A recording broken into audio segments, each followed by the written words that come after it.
The first and most powerful reality to understand is that the Quran is the final message from Allah to all humanity. It is not just a book to be recited during rituals or placed on a shelf for blessings. It is a direct communication from the Creator of the universe to every human being, regardless of their language, race, or background. Unlike messages sent between people, this message comes from the one who created time, space, life, and death itself. That alone gives it a weight and significance that no other message can carry. When a human being truly reflects on this, they begin to realize that this is not something ordinary. It is not optional guidance, but essential direction for existence. This final message was not sent for a single nation or a specific era. It was not revealed only for those living in the desert centuries ago, nor was it restricted to a certain group of believers.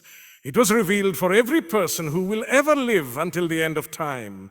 That means its relevance is alive today, just as it was at the moment of its revelation. The problems may look different. Technology, modern lifestyles, new social structures, but the human heart remains the same. It still struggles with pride, greed, fear, desire, and confusion. The Quran addresses these timeless human conditions, offering solutions that do not expire. Understanding that this is the final message also means there will be no new revelation after it.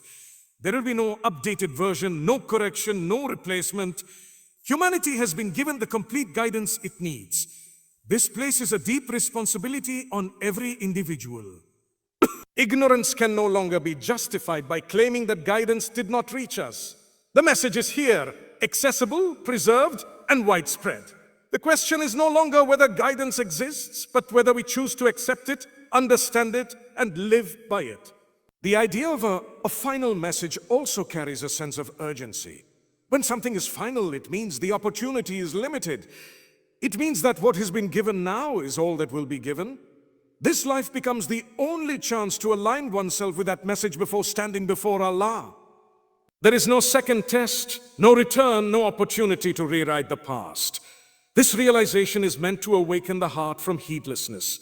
It pushes a person to ask deeper questions. Why am I here? What am I doing with my time? Am I living according to the message that was sent to guide me? At the same time, the finality of the message is also a mercy. It means humanity is not left in confusion, waiting for new prophets or uncertain guidance. The path has been completed, clarified, and delivered in full. There is comfort in knowing that everything necessary for success, both in this life and the next, has already been provided. The challenge is not in finding the truth, but in committing to it. Closely connected to this is the second key reality. The Quran is preserved without any change. This preservation is not a small detail. It is one of the greatest signs of its divine origin. Throughout history, many texts have been altered, lost, or rewritten. Human beings forget, distort, and manipulate. But this message has remained exactly as it was revealed, protected across centuries. This preservation is not just physical in written form, but also oral. Millions of people have memorized it word for word, letter for letter, generation after generation. This dual method of preservation creates a system where alteration becomes nearly impossible. The fact that the Quran is unchanged means that what we have today is exactly what was delivered. There is no doubt about its authenticity, no confusion about missing parts, and no debate about addition. This gives the believer complete confidence when turning to it for guidance. They are not reading interpretations or relying on uncertain transmissions. They are engaging directly with the preserved words of Allah. For earlier generations, the Quran addressed issues like tribal conflicts, injustice, ignorance, and idol worship. For today's generation, it still addresses injustice, but perhaps in different forms: economic exploitation, social inequality, corruption, and moral confusion. It speaks about modesty in a world that promotes exposure, about truthfulness in an age of misinformation, and about patience in a time defined by instant gratification. The situations may appear different on the surface, but the underlying principles remain the same. And the Quran provides a framework that can be applied in any context. This universality is what makes it truly a guidance for all times. It does not require a rewriting or updating because it does not rely on temporary trends or limited perspectives.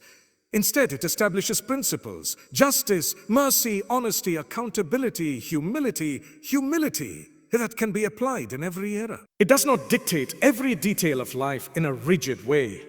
Rather, it provides a moral and spiritual compass that allows individuals and societies to navigate changing circumstances without losing their direction. Another important aspect is that the Quran speaks to individuals personally, even though it addresses humanity as a whole. A person reading it can feel as though it is speaking directly to their situation, their struggles, and their thoughts. This personal connection is part of its guidance. It does not only instruct from a distance, it engages the heart, challenges the mind, and invites reflection. It asks questions, presents examples, and encourages people to think deeply about their choices and their purpose. However, for it to truly function as guidance, it must be approached with sincerity. Simply reading the words without reflection limits its impact. The Quran repeatedly calls people to ponder, to think, to understand. It is not meant to be rushed through. It is meant to be engaged with. Each generation is responsible for rediscovering its meanings, applying its teachings, and allowing it to shape their lives. When people neglect this engagement, the guidance remains present but unused, like a map that is never opened. This leads to another dimension of its guidance. It not only tells people what is right and wrong, but also shapes their perspective. It changes how a person sees the world, how they define success, and how they respond to challenges. It teaches that success is not measured by wealth or status, but by closeness to Allah and righteousness. It reframes hardship as a test rather than a punishment, and reminds people that ease and difficulty are both part of a larger plan. This shift in perspective is what enables individuals to navigate life with clarity and purpose, regardless of their circumstances. The fourth key reality is that the Quran addresses all aspects of life. It is not limited to spirituality in a narrow sense, nor does it separate religion from daily living. Instead, it integrates belief, worship, character, relationships, and societal responsibilities into a complete way of life. It guides how a person thinks, how they act, how they treat others, and how they fulfill their responsibilities in the world. At the personal level, it addresses the inner state of a person, their intentions, their Arabic alif, Arabic lam, Arabic kaf, Arabic pa, their sincerity. It emphasizes that actions are not just judged by their outward appearance, but by the intention behind them. This creates a sense of accountability that goes beyond what others can see. A person becomes aware that even their hidden thoughts and motives matter. This internal dimension is what builds true integrity, where a person strives to do what is right, not for recognition, but because they know Allah is aware of everything. In terms of worship, the Quran establishes practices that connect a person directly with Allah: prayer, fasting, charity, remembrance. These acts are not isolated rituals. They are meant to transform a person's character and strengthen their awareness of Allah throughout their daily life. They create discipline, gratitude, humility, and reliance on the Creator.